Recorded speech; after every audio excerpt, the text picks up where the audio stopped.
Hello everyone and welcome to more Fate Grand Order. I have no idea when this video is going to go up. It might be between Lostbelt 3 Prologue and actual Lostbelt 3.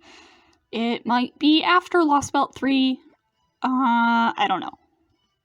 They didn't announce a, specific date for when Lostbelt 3 was going to release, so I'm like, okay, I should record stuff just in case I need more material to cover the time gap.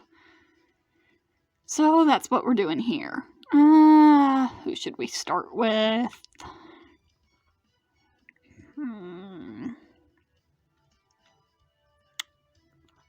Let's start with Serenity.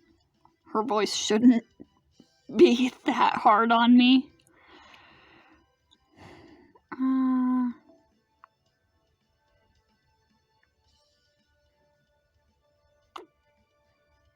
Yeah, it doesn't really matter who I bring, I think.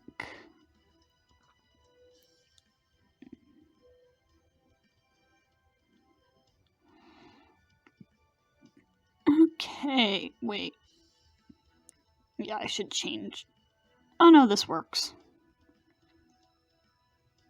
Okay, then.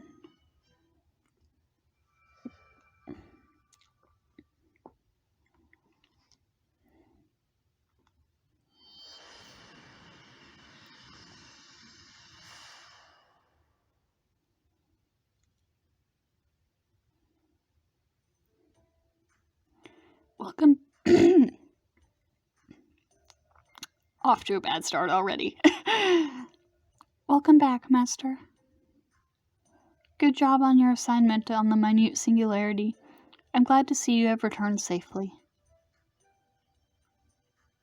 I'm sorry that I'm the one greeting you today. Mash was on standby until the very last minute. But then a staff member came by and wanted to speak with her about Sheba. And so I have come to greet you instead. I'm sorry if I have disappointed you. Never. Thanks for your greeting, Hassan. Yes, welcome back. Will you be returning to my room? Oh, but if you would like to eat... I've already notified the kitchen. Mr. Emiya, Miss Cat, Miss Boudica, and Miss Raiko are all surely anticipating your arrival. What would you like to do? Yeah, I am a little hungry. Understood. Strength that's been depleted must be restored. Then this way, please. I shall accompany you to the cafeteria.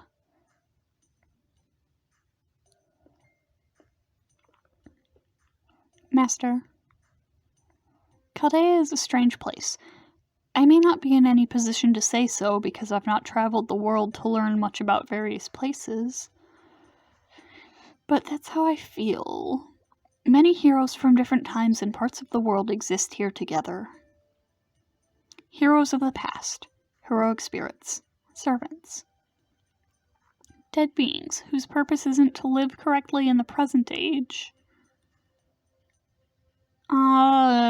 Well... No.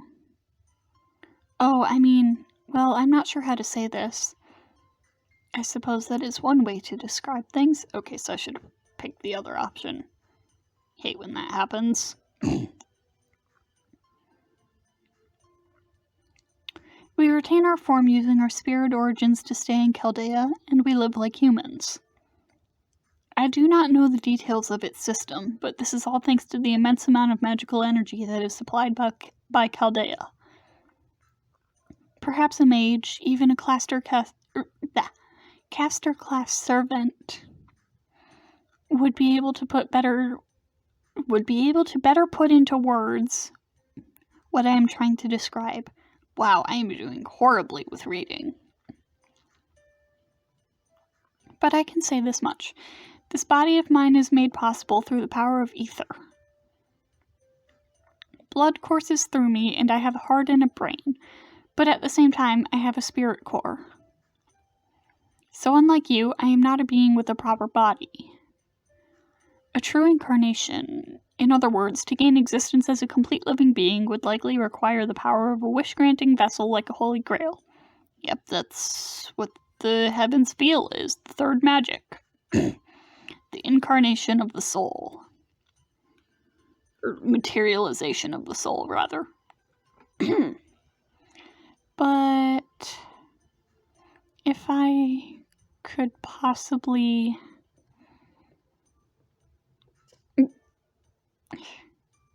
Oops. Not looking where you were going, huh? Walking distracted isn't a good idea, Miss Serenity. Yo, Master, you're safe. How'd that last race shift go for you? Back home, safe and sound. Haha, glad to hear it. You got a nice color to your face as well. Oh, and you as well, Miss Serenity.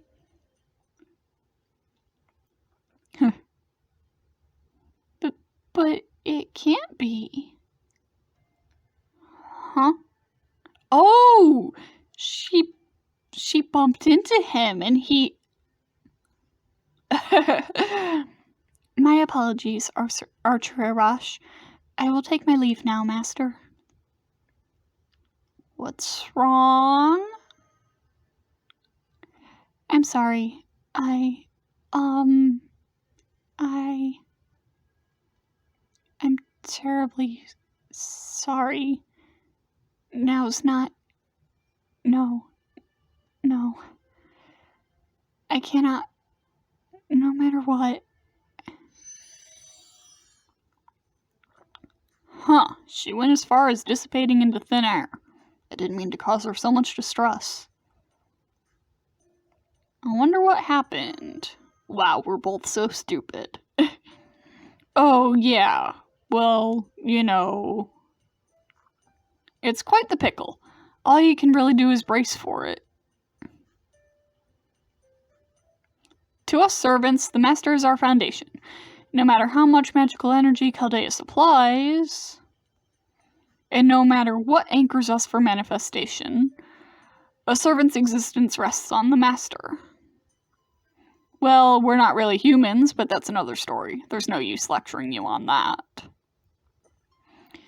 Just act naturally, I beg you. I don't really get it, but... That's the spirit. That's our Master.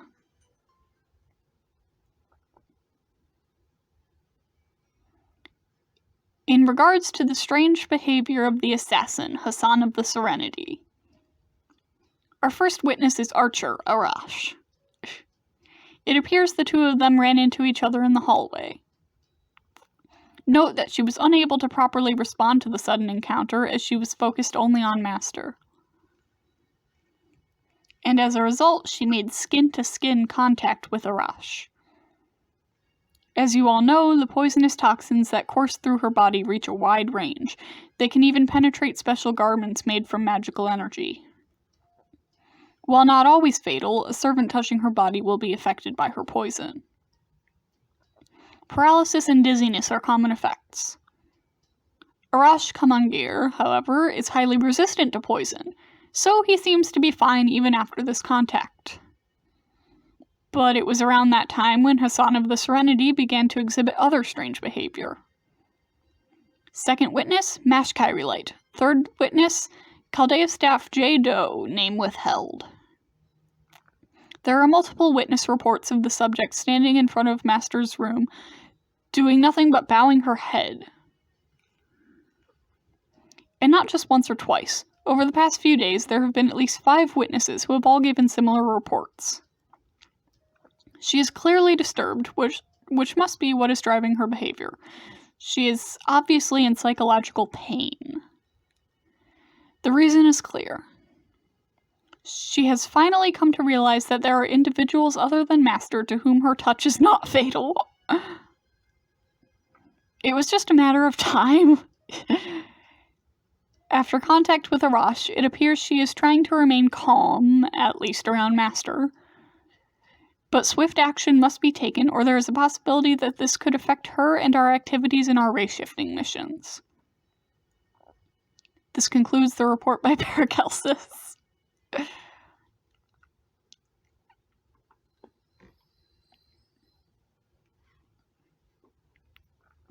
I sense multiple entities with hostile intent.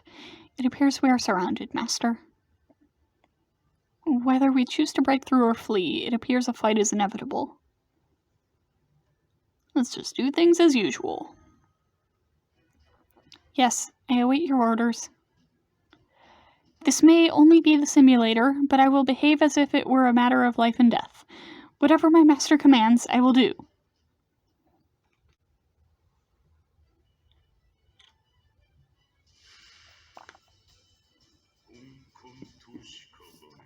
Okay, then.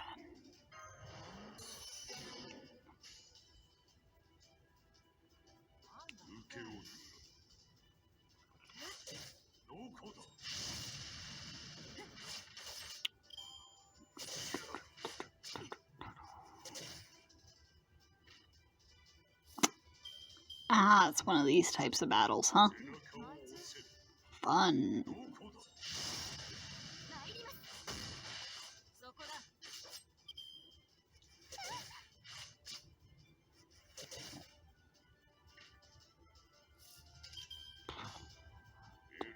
Ta-da!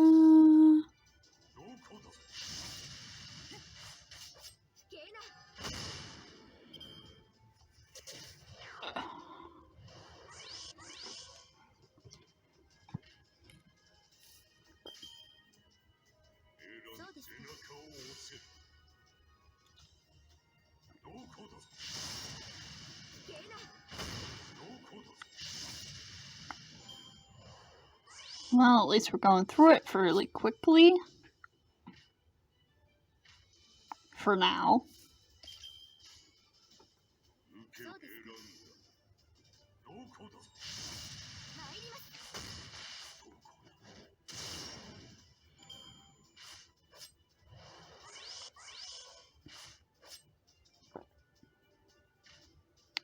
What skills does this...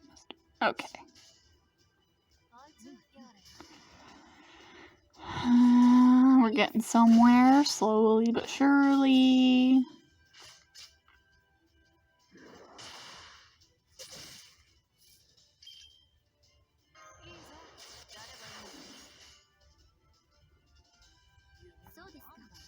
Let's go.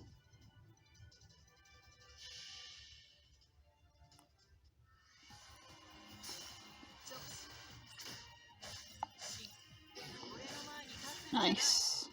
Nice, nice, nice.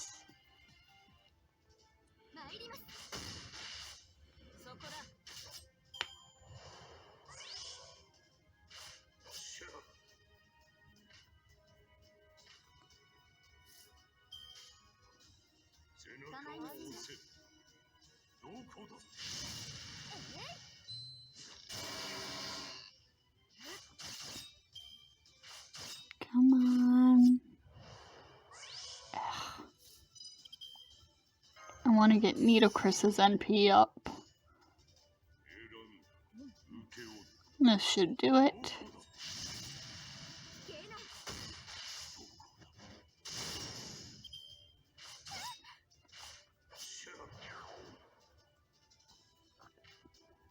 Okay. And this is the last 3, too. So...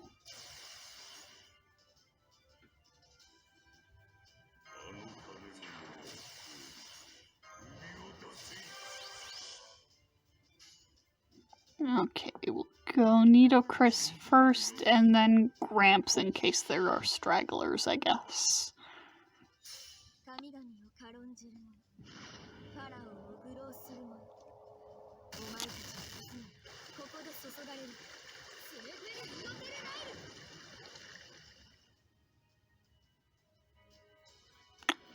Okay.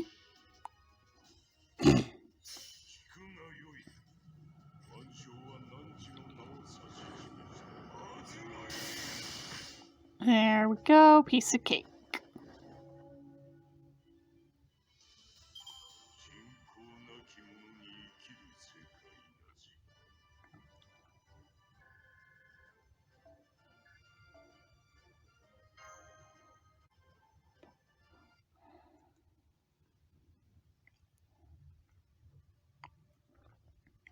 I'm sorry, Master. You went out of your way to invite me to join you in the simulator, yet I was of no help.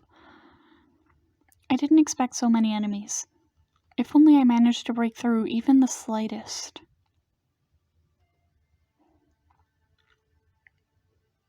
Well, it seemed like a successive battle program. Yeah, it's not your fault. Thank you, Master. You are always so kind. Our Master. But I'm really...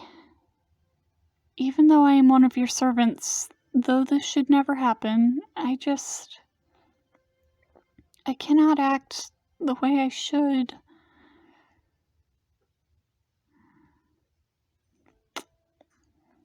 Welcome back, Senpai. Serenity.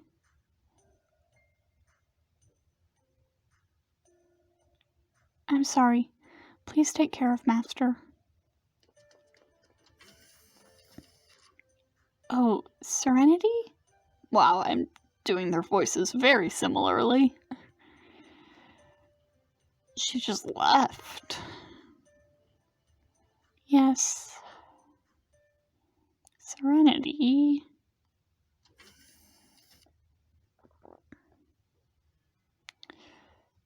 Good work in the simulator, Hassan of the Serenity. I'm still not sure what he sounds like. I figured whatever was bothering you would have gone away once you accompanied Master into battle. Yet you immediately ran back to your own room. This is very serious. I thought I locked my door. You forget that I am a mage. And a physician as well. What does that have to do with anything? Servants have no need for physicians. I ask that you leave. First, a little parable for you. Oh, God. It's also a sort of fairy tale. Once upon a time, there was a poisonous girl. The poisonous girl killed many people. As the name suggests, the girl's veins ran black with poison. The girl was searching for someone who would not die from her touch, who would smile back at her. For someone whom she could lean against, just like she'd seen so many people doing. The girl was searching for love. Aww. The first one, a man, ended in failure. He died. He spoke sweet nothings to her, but then died as soon as the two kissed. But then the second one was a young girl. One so very powerful that she managed to touch the poisonous girl's skin as if it were nothing. And then smile. Is that story true? Like I said, it's a parable, though of course there are elements of truth. So the poisonous girl thought to herself, this maiden is the one I've desired, the one I've been searching for all this time. She was thrilled. She worked herself into a fervor. The poisonous girl accepted the powerful girl as her master and entered her service. She killed many and collected many souls. A soul eater? Is this talking about Fragments stuff? I haven't read Fragments. Who knows? That may have been the case. Either way, the poisonous girl killed and killed and killed. And then she met a young man. He was a kind young man, he possessed a noble soul, and he was even concerned with the poisonous girl's safety when she showed herself in battle. Even though he was destined to die by the girl's hands. The girl killed the young man, kissing him with her poisoned lips. Yeah, he's definitely talking about Fragment stuff. Who was it that she kills? I want to say it's, Tatsumi, I think his name is? Jekyll's master? I've heard a little bit about it. Just haven't gotten around to reading it yet. Oh, spoilers, I guess. She did so without mercy, even though she felt only kindness from him. And so the girl continued to work under her powerful master, killing more and more. Then one day, the poisonous girl received a gift from a man. It was the kind man, animated as one of the living dead by some kind of magecraft. Yeah, okay, I know. Yeah. That part I have definitely heard about. A gift. The man said to her, "Oh, poisonous girl, you don't care who the person is, so long as they don't die, right? You only serve your master because your touch does not kill her, not because you love her. Then this living corpse should satisfy you." And what did she say? Who knows? Which did the girl love? The girl or the young man's corpse? I cannot say. The story's ending is the poisonous girl's alone. It is not for you to know. At the very least, the girl went into a long slumber, carrying the story's conclusion with her, and she was never to wake up again. Ever. Castor Paracelsus. Yes? What you are trying to tell me is that my hesitation, this turmoil within me, is not love. I cannot say. I wonder, do you even know what love is?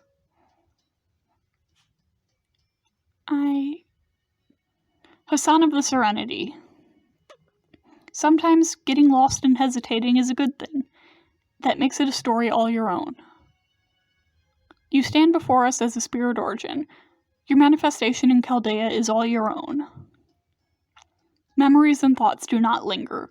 Just like with humans, if a heroic spirit dies, its spirit origin simply ends there.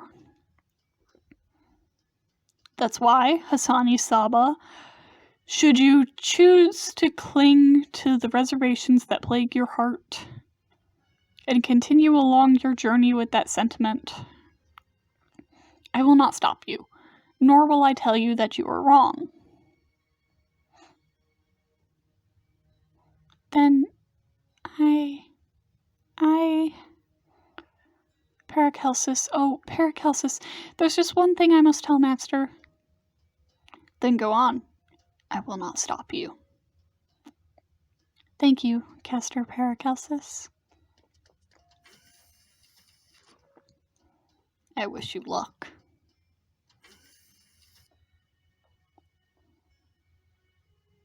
I didn't mean to eavesdrop, but I couldn't help but watch. You chose your words very carefully. Memories don't remain, huh? I did not wish to lie, so I was, as you say, very careful in my choice of words. Hassan of the Serenity, her spirit origin is somewhat different from ours. Even if she were to be summoned once again, those records would never be carried over from the throne. Only when she gains love, that is. The Hassan of the Serenity who fell in love will never be summoned again. That Hassan shall sleep for eternity and carry those emotions with her. Even if she were summoned using the Holy Grail or through a special magecraft ritual, the checks and balances system would make it so that a different her with a different spirit origin would manifest. Yeah, the one we have now is a great example. Yes, she's a completely different person. Different than the girl we know from that distant Holy Grail war in a faraway past. Even we're different. Circumstances and their outcomes may differ slightly, but I understand that is the way it is for all servants. Indeed, just a slight difference. And that should ring true the next time we are summoned as well. If it wasn't for the singularity or the exception that is the Chaldea summoning ritual, fragments of our memories carrying over should not be possible either. What a pain in the ass. Yes, for you and me both.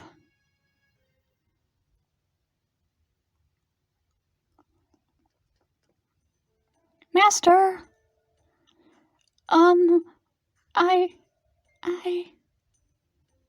It's okay. Take your time. Glad to see ya. Yes. Breathe in, breathe out. calm down. Focus. I can do this. I've decided that I'll talk. Inhale, exhale.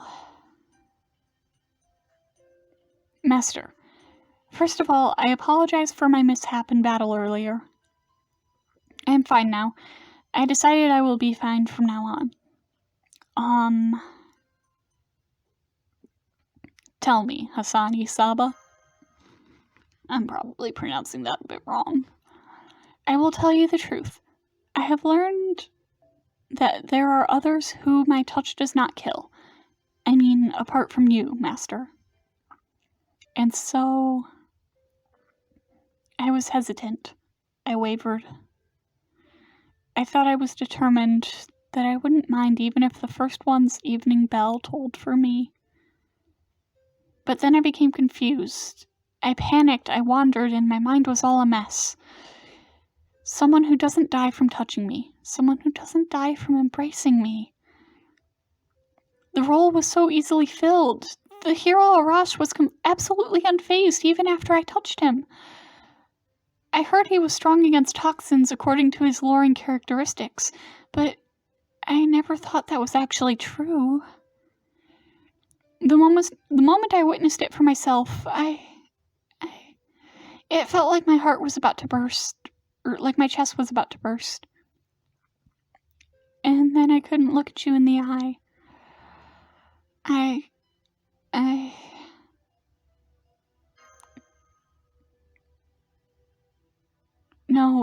No, you do not understand, Master. It was true that I hesitated. I'm still confused, but I want to think that it's fine. I was the one who decided to be with you. That feeling will never change. After hearing Paracelsus's story, I began to realize that if this spirit origin that is me does not stay forever, I will no longer avoid the truth. The spirit origin shall begin and end here. There is no me beyond that. That's why I'll be fine. I'm fine now. I won't flee from anybody. And not even from my own heart. Okay. Got it. Yes. Thank you very much, Master. I'm going to keep trying my best. I will eventually come to a conclusion, even before Kiyohime whisks you away. Did you call for me, my dear Anchin? No. Seriously? Presence concealment? Kiyohime, I love you, but no. Oh no, I just slithered my way here over like usual. You just didn't hear me because you were so wound up. By the way, what in the world was all that about? That sounded like some sort of confession. Like a bittersweet and tender-sounding confession. I will not allow such behavior to happen while I'm around, so I will burn you. And away she goes. She's dissipating. Hold it right there. I actually didn't hear a word you said. I only sensed something was going on, so tell me everything. This can only end badly.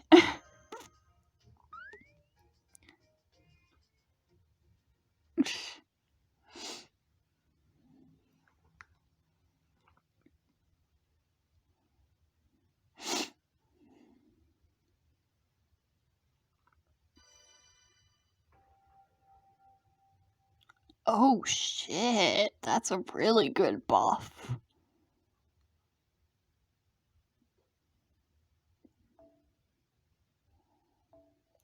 Let's check out her new profile thing. All that matters to her is whether those she touches live or die. So if her master possesses a strong resistance to poison, that would be quite the sight for her to see. Try though she might to contain herself, she would grow excited and follow her master around, leaning on them. Aww.